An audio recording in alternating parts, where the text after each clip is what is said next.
People who never post on social media are often misunderstood. We call them shy, invisible, boring, maybe even disconnected. But psychology tells a very different, much more interesting story. Because in a world where everyone seems desperate to be seen, choosing not to post is not a random act. It's a psychological choice. Let's start with a simple question. Why do most people post? They'll say it's to share memories, to stay connected, to express themselves. But underneath that explanation, there's something deeper. Validation, every like, every comment, every view sends a small signal to the brain. You matter. You're seen. You exist. Social media has effectively turned our attention into an emotional currency. Now, this is where it gets interesting. People who never post aren't necessarily rejecting connection. They're rejecting the need for external validation. Psychology shows that when someone doesn't post at all, it often means their sense of identity is already anchored internally. They don't need proof of their existence from a screen.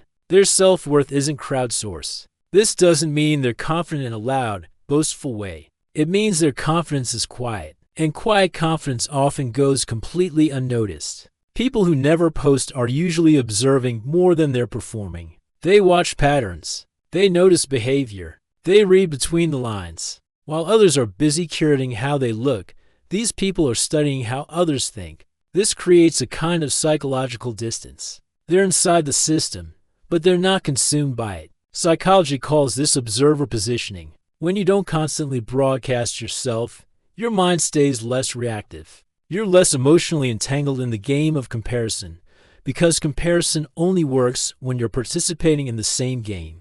People who don't post have quietly stepped out of that arena. Another important trait is emotional privacy. Not everyone believes their inner life should be public domain. Some people experience emotions very deeply, but they do it privately. They don't want their joy to be diluted by opinions. They don't want their pain to be turned into content. They don't want their precious moments to become performances. Psychology shows that high emotional depth often comes hand in hand with strong personal boundaries. These people don't share less because they feel less. They share less because they feel more. For them, posting would cheapen the experience. There's also a control factor to consider. Social media is unpredictable. You post something personal, and it gets ignored, or misunderstood, or judged. People who never post seem to understand this risk intuitively. They prefer control over exposure. They choose certainty over approval. In psychology, this is linked to what's called an internal locus of control.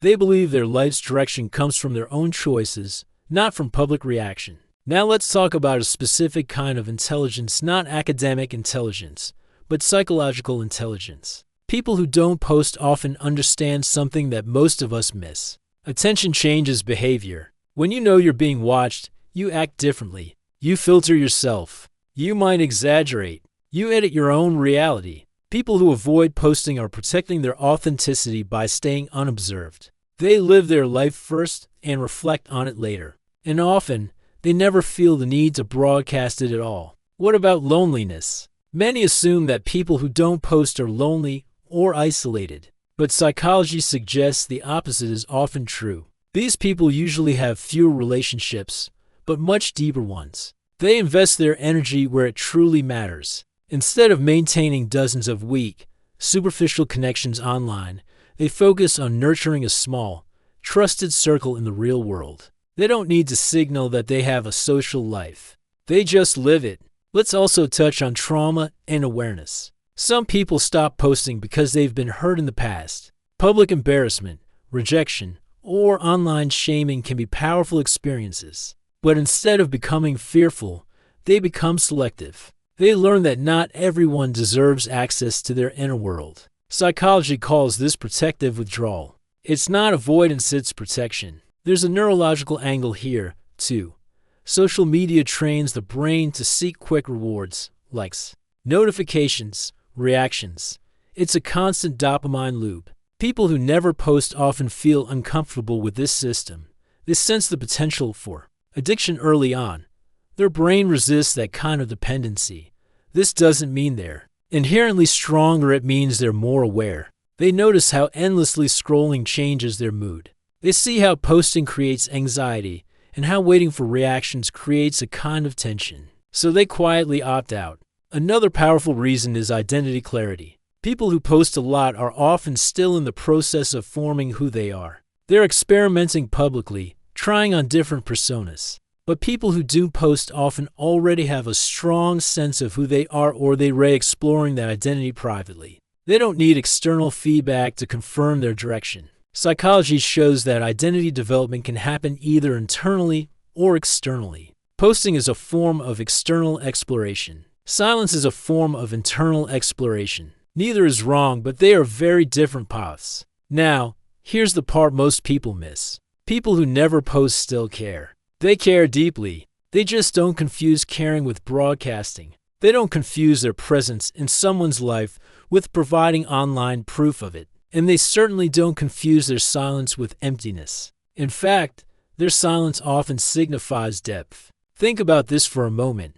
If someone knows their life has meaning, they don't feel the need to announce it. If someone knows they are loved, they don't need to prove it to an audience. If someone truly trusts themselves, they don't need constant reflection from others to feel whole. This is why people who never post can sometimes make others uncomfortable.